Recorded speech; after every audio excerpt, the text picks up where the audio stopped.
When I'm traveling, I really like this off-grid bag for a number of reasons. It's super well made. It's got great nylon. The form factor is really nice. You open up the top here and you have this first section for stuff I've already removed, the little stuff.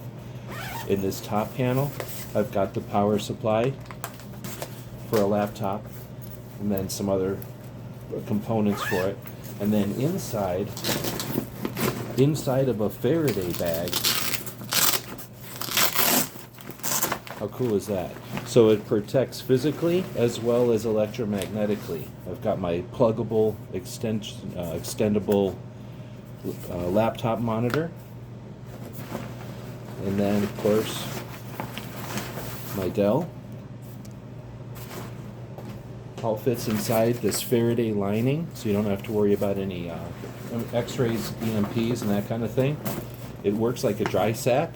Now there's also zipper pockets around the outside. Got a lot of more tools and accessories. Everything's padded. It's a soft form factor, but it's very easy to keep. Like I've got this set of Ichika tools on this side. And I guess the tripod wanted to fall over there. But yeah, this is a great form factor for a bag. And I'm really enjoying this off-grid bag when traveling. Hope this helps.